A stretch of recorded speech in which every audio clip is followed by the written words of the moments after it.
Hola chicos, bueno, el día de hoy vamos a seguir leyendo el libro que hemos estado leyendo sobre miedo a subir de peso de Tabitha Farrar. El día de hoy nos toca el capítulo 2 y si tengo la voz como media ronca pues es porque estoy enferma. Pero bueno, vamos a empezar. El capítulo está un poco largo, entonces lo vamos a dividir entre dos partes. Entonces vamos a empezar. Dice capítulo 2, Entendiendo el miedo. Entonces hemos establecido que el miedo a subir de peso existe. Ahora debemos ver qué hacer con ese miedo. En primer lugar, necesitamos entender el miedo. Este capítulo recogerá algunos conceptos clave sobre el miedo. Cómo funciona el miedo en el cerebro. Voy a hacer esto breve. Si necesitas una explicación más amplia y profunda sobre el miedo, ve a buscar a un neurocientífico. Esto es solo una opinión sobre un aspecto de la investigación acerca del miedo que me interesa, puesto que creo que es relevante para entender cómo reprogramar el miedo a subir de peso.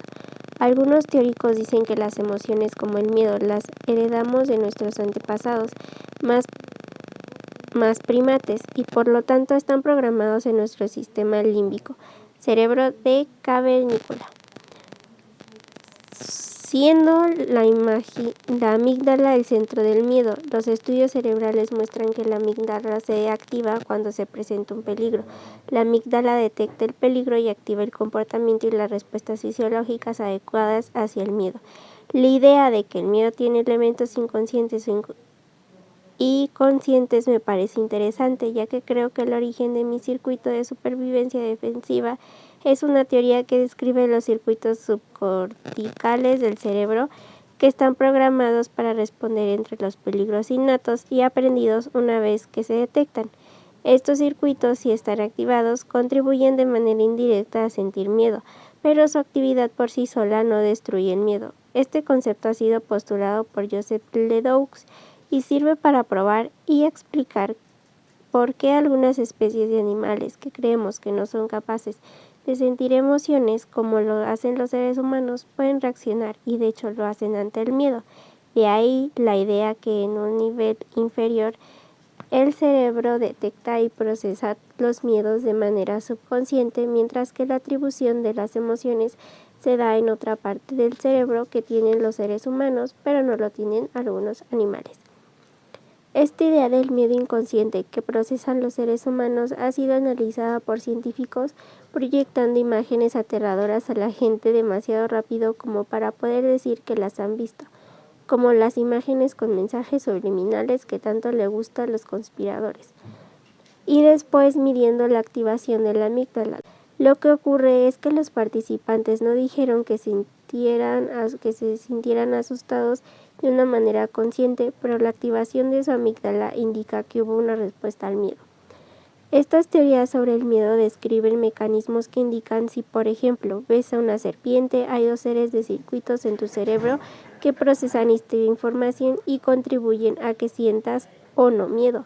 En el nivel más básico se encuentran los circuitos corticales que involucran tu corteza visual, que es la que ve y detecta la serpiente visualmente. Luego en el nivel más alto del cerebro están tus sistemas de memoria que recuerdan que las serpientes pueden ser venenosas y sistemas cognitivos relacionados con tus redes cognitivas generales están todos involucrados en tu experiencia consciente de ver a la serpiente.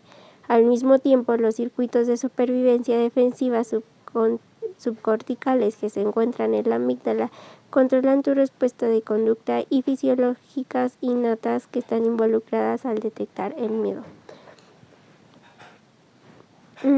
Esta es una versión muy simple de un sistema muy complicado, ya que todo lo que quiero que entiendas es que los científicos creen que hay circuitos subcorticales en el cerebro que detectan y procesan el miedo de un modo en el que no somos conscientes.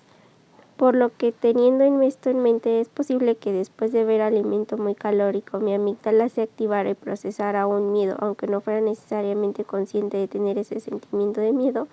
Diría que esto es una posibilidad basándome en el modo en el que me comporta, pues aunque raramente detectaba lo que podía describir como miedo, actuaba rara. Así que estos circuitos de supervivencia defensiva del cerebro límbico regulan la experiencia del miedo, pero no son directamente responsables de la propia experiencia consciente.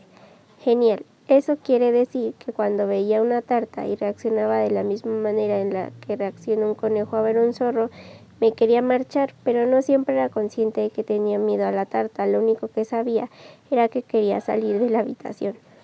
Esto no quiere decir que nunca experimentara el miedo de manera directa. Digamos, por ejemplo, que veía una gran tarta de cumpleaños en la habitación, pero me quedaba. En algún momento, probablemente en el momento en el que alguien cortara la tarta y me ofreciera un trozo, sería consciente de sentir algo así como miedo. Sentía calor y empezaba a asustar y a estresarme, por lo que la unidad supervivencia defensiva es como un detector del miedo realmente primitivo y te alerta enseguida, mientras que la experiencia consciente del miedo puede ser o no ser necesaria para alejarte de la situación. Por cierto, todo esto es la teoría, no tenemos hechos sólidos y en los que nos en la que basarnos cuando se trata de teorías sobre el miedo y cómo funcionan estos sistemas. Todavía hay un gran debate en el campo de la neurociencia sobre cuál es realmente la función del miedo, razón por la que no voy a adentrarme mucho en este tema, por interesante que sea. Tampoco voy a hacer ver que entiendo sus complejidades. No creo que sea necesario que lo haga para el objetivo de este libro, solo necesito establecer que es probable que el miedo tenga tantos componentes conscientes como inconscientes, y que estos componentes explicarían por qué algunos de nosotros que queremos subir de peso de manera consciente no actuamos como si quisiéramos hacerlo. Y bueno, esto prácticamente se basó en una explicación general de lo que es el miedo. Y realmente, ¿quién no ha sentido miedo en esta vida? El miedo realmente por la comida es algo que no es como tal algo que espante, no es como, por ejemplo, no es como una fobia del miedo a las arañas o repulsión a las arañas, no es un miedo pues no sé, al payaso, eso. No es un miedo muy común, simplemente es un miedo que realmente no alcanzas a asimilar y en este caso es a la comida. Y realmente si nos adentramos más en nuestro TCA, que eso pues ya es mucha terapia psicológica y mucho material, nos damos cuenta que en realidad el problema que tenemos con la comida no es el miedo, ni siquiera es un problema con la comida, simplemente viene de algo más, por ejemplo, un abandono, por ejemplo, miedo al rechazo, no sé, a innumerables razones que puede haber y nada más lo transmitimos por la comida malamente. Pero bueno, vamos a seguir. El miedo es saludable, el miedo protege. El miedo no es un enemigo ni mucho menos. El miedo es realmente bueno para ti, es bueno para todos nosotros. Si los primeros seres humanos no hubieran tenido una fuerte respuesta al miedo, ninguno de nosotros estaríamos aquí. Todos habríamos sido devorados por osos o tigres de dientes de sable, y eso hubiera sido todo. El miedo te frena de hacer estupideces que te puedan matar. A veces creo que tendemos por nuestra cultura a hablar muy bajo sobre muchas de las funciones de nuestros cuerpos y nuestros cerebros. Hablamos del ciclo menstrual como si fuera un inconveniente más que un milagro de crear vida. Hablamos de hambre como si fuera un vicio en lugar de un sistema biológico de gran inteligencia que nos mantiene vivos. Hablamos del miedo como si fuera una debilidad en lugar de un sistema de alerta para mantenernos con vida.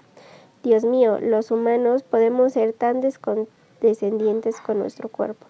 Igual que nuestro deseo sexual, tu respuesta al miedo existe por una razón increíblemente buena, por lo que comencemos este libro entendiendo que tenemos que respetar el miedo, salva a tus antepasados de todo tipo de finales difíciles. El miedo es tu ángel de la guarda, a veces se vuelve un poco sobreprotector, incluso intentando mantenerte a salvo de situaciones que nunca te habían causado daño. Pero aún teniendo todo esto en mente, sigue siendo un ángel de la guarda, lo queremos y lo necesitamos. Y otra cosa a recordar, tu cuerpo hace las cosas por una razón, aun cuando no sabes cuál es esa razón. Tu cuerpo no es estúpido. Solo porque desconoces la razón por la que tienes una respuesta al miedo no significa que no haya una. Solo significa que aún no la conoces. Por lo que si tienes una respuesta al miedo que está activo y es funcional, siéntete orgullosa. La razón por la que la mayoría de nosotros tenemos una muy buena respuesta al miedo se debe a que nuestros antepasados tenían una buena respuesta al miedo, y lo sabemos porque ellos sobrevivieron lo suficiente para tener hijos. La gente que no tiene respuesta adecuada al miedo va a ganar los premios Darwin. En su forma más sencilla, el miedo es una alerta que nuestro cerebro tiene ante el peligro. A nadie le gusta el sonido de una alarma de incendios que se activa, pero creo que todos estamos de acuerdo en que tener un detector de humos y un sistema de alarma en nuestra casa es algo bueno. Como ya he mencionado, los primeros humanos tenían depredadores a los que enfrentarse.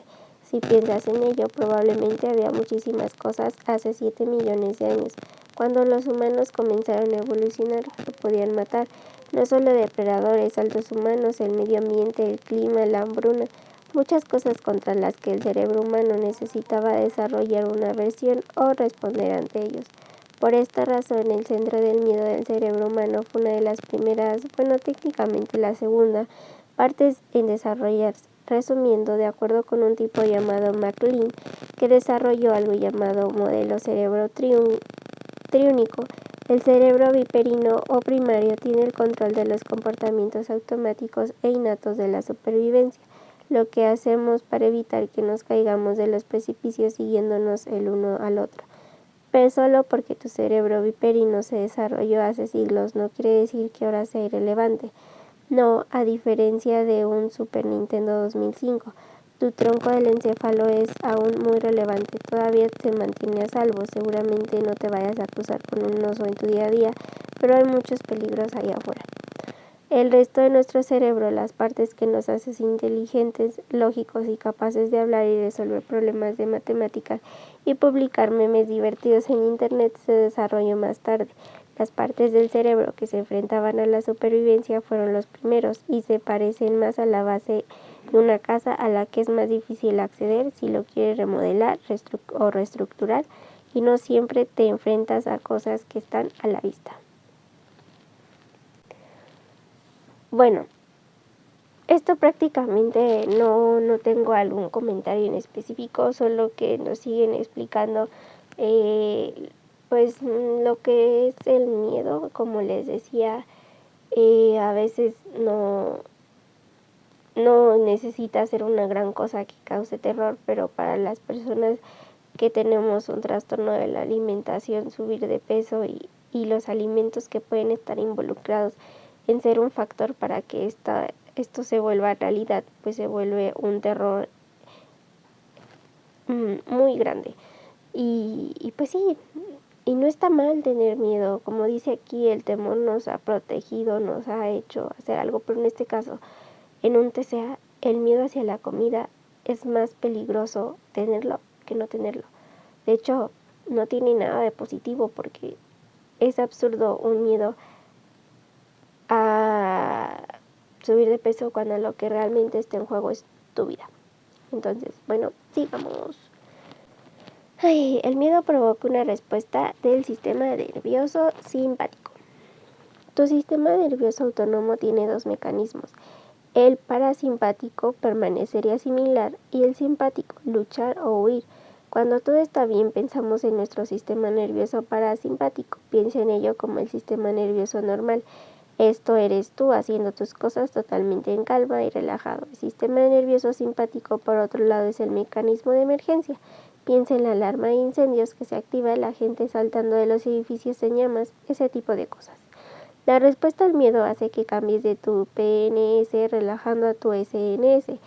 Ay madre, allá vamos. Cuando tu cerebro percibe un peligro, para mí sería mi madre acercándose con un trozo de tarta, tus glándulas suprarrenales segregan adrenalina. Esta adrenalina hace que la sangre se derrame del glóbulo frontal a tu cerebro. Esta es la parte de tu cerebro que piensa de manera racional y lo dirige a una parte de nuestro cerebro de cavernícola más profunda y destinada a la supervivencia, como es la amígdala. Tu sistema nervioso simpático, que es SNS, es como el motor principal de tu coche. Cuando estás dentro, todo va a mayor velocidad de lo que debería. Tu corazón está latiendo, tu respiración va rápido, puede que sientas calor, tu presión sanguínea aumenta y tus músculos se tensan. Sí, estar en tu sistema nervioso simpático es agotador, y la ansiedad es una forma de miedo. La ansiedad generalmente es la versión más duradera de un miedo que se tiene, pero la ansiedad también es agotadora, ya que sigue funcionando a una mayor velocidad. Cuando estamos en una situación de emergencia, no siempre tomamos buenas decisiones, ya que tomamos las decisiones de una manera rápida. Nadie va a estar continuamente dando vueltas como un ladrón de bancos que huye y acertar decisiones inteligentes. Desgraciadamente, esto es exactamente lo que la mayoría de nosotros hacemos cuando padecemos un trastorno alimentario, ya que nuestro miedo a subir de peso nos lleva constantemente a nuestro sistema nervioso simpático. Una vez que te encuentras en el sistema nervioso simpático, puede ser bastante volver a tu pensamiento natural. Esto se debe a que la respuesta al miedo de tu cerebro no quiere que vuelvas al estado de relajación antes de asegurarse de que el riesgo ha desaparecido. Cuando el riesgo es un aumento de peso, siempre es inminente y por lo tanto también lo son la ansiedad a largo plazo y el estado de estrés en el que viven muchas personas en su trastorno alimentario. La buena noticia es que si reprogramamos nuestro miedo a subir de peso y enseñamos al cerebro que subir de peso no es un peligro, no continuará llevándote una y otra vez a tu sistema nervioso simpático. Cada vez que alguien te ofrezca una galleta y no sabes el alivio que se siente al no entrar en pánico interno cada vez que hay comida presente. Esto no estar en un viaje continuo en el sistema nervioso simpático, es lo que realmente se le llama recuperación. Bueno, yo puedo decir que estoy muchísimo mejor que antes.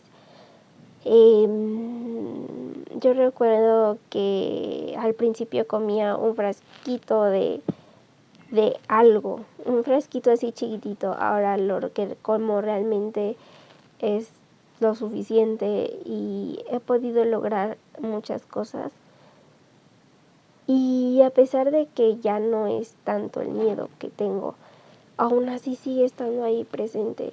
Y realmente yo en mi punto que estoy ahorita, yo aún veo muy lejano aún poder disfrutar de, por ejemplo, un pastel de chocolate sin tener tanto miedo, sin estar en mi día libre, sin estar en un conteo. Entonces, pues siempre el miedo está ahí presente y realmente espero que ese miedo no esté ni en ti, ni en mí, ni en nadie. Al menos no para algo que realmente no es un peligro como es subir de peso. Ahora dice, el miedo es desconfiado. El miedo es como esa persona irritante que te dice me lo creeré cuando lo vea. El miedo no cree tu palabra, al miedo hay que enseñarle cosas en la vida real para convencerle de que tiene que cambiar su forma de pensar. Por cierto, eso también es práctica. Digamos, por ejemplo, que si fuera fácil influir sobre el miedo y todo lo que tuvieras que hacer fuera decirle, las serpientes no te van a hacer daño y te creyera, bueno, todos nuestros antepasados habrían muerto a causa de las mordeduras de las serpientes. Para nada. Cuando le dices al miedo que las serpientes no te van a hacer daño, lo que te responde es cierra la boca, no creo nada de lo que me dices. Al miedo hay que enseñarle que las serpientes no te van a hacer daño. El miedo solo cambiará de opinión sobre las serpientes si tú te acercas físicamente a una y la tocas una y otra vez.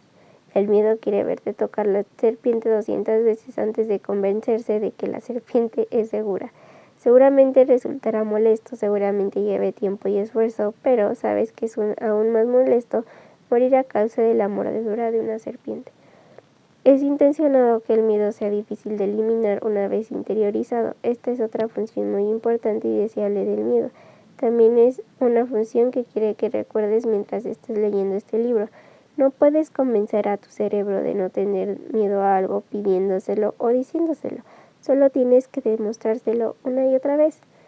Hablar es fácil y las palabras no demuestran nada. En lo que a tu cerebro se refiere, la prueba está en los hechos.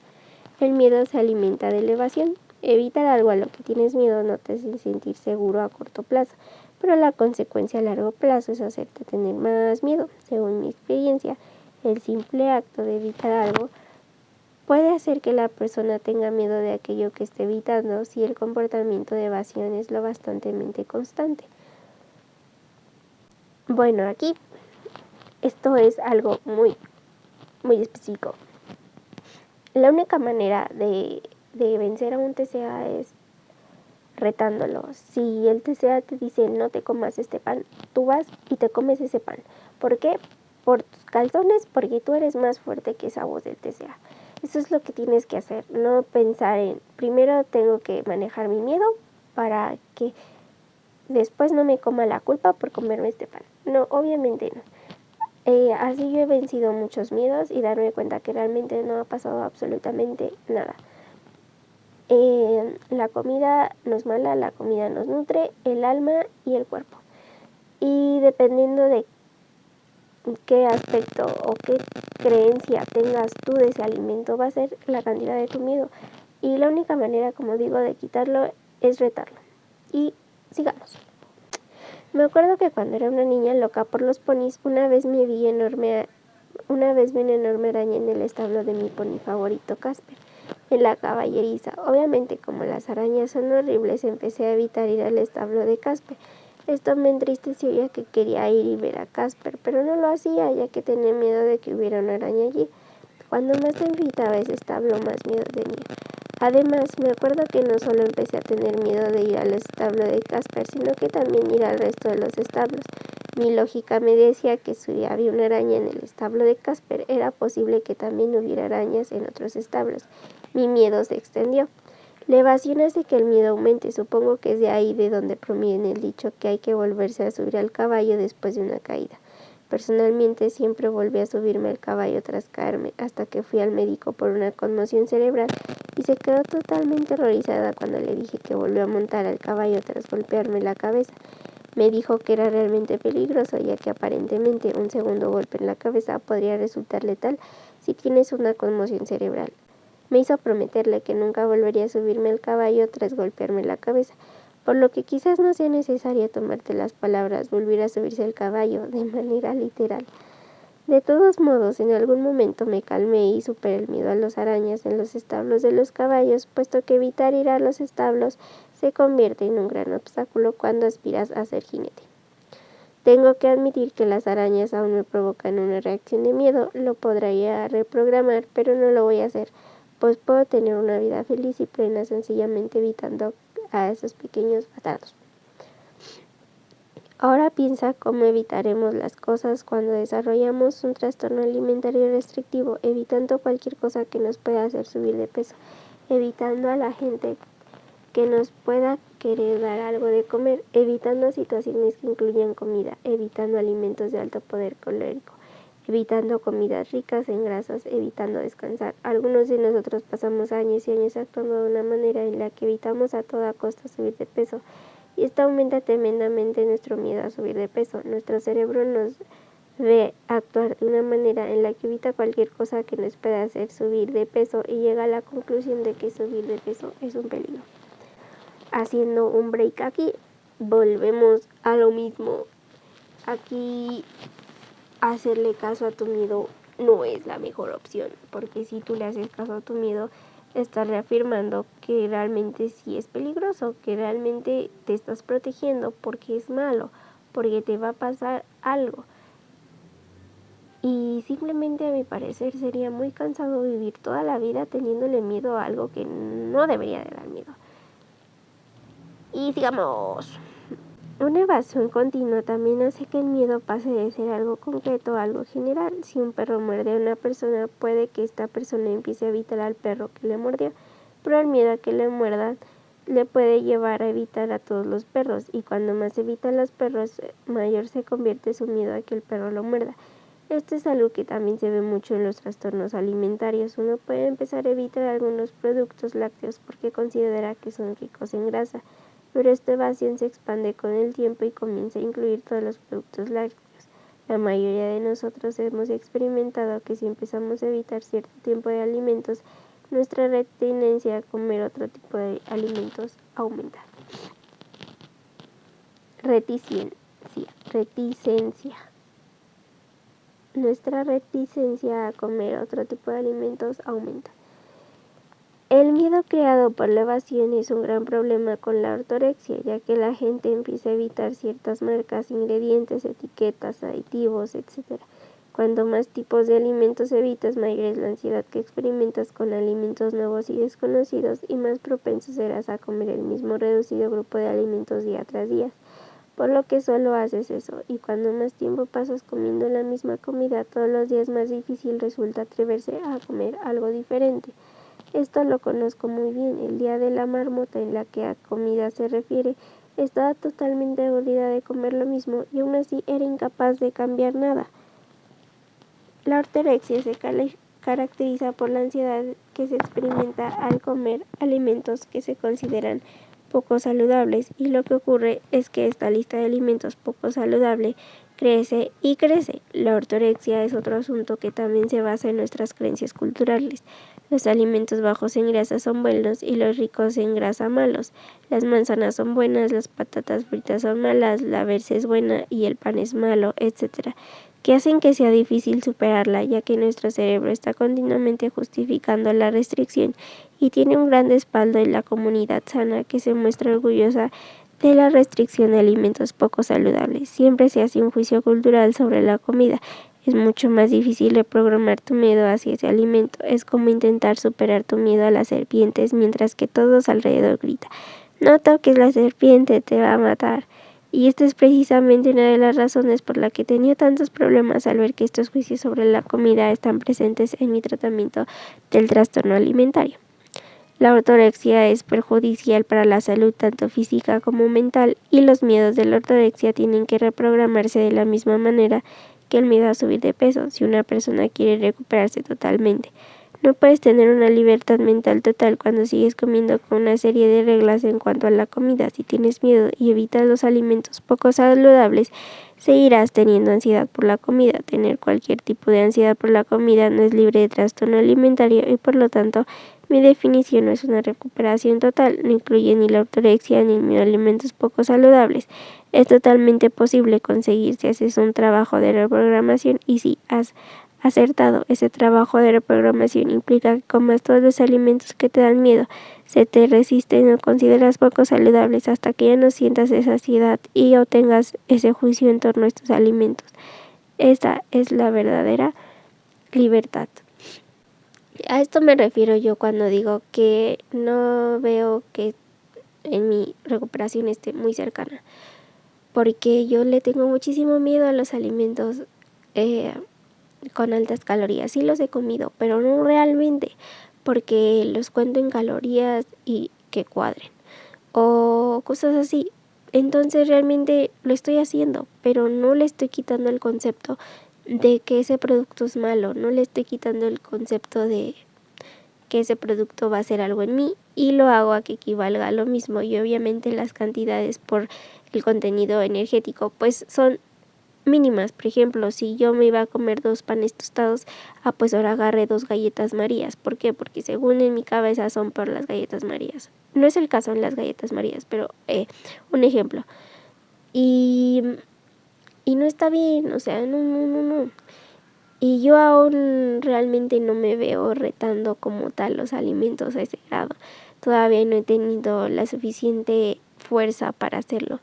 Y no está mal. Cada quien lleva su proceso, su tiempo, y sé que en algún momento lo voy a hacer y lo voy a lograr, igual que ustedes. También van a salir adelante y sí, porque la recuperación existe. Y bueno, hasta aquí vamos a dejar esta parte del capítulo porque ya nos alargamos un poco, y luego vamos a seguir con pues lo demás. Ya después en el video, en la parte 2, seguimos leyendo este pequeño gran libro. No olviden dejarme sus comentarios, darles like y seguir la cuenta. Bueno, suscribirse. Eso ha sido todo. Los vemos en un próximo video. Los quiero y bye.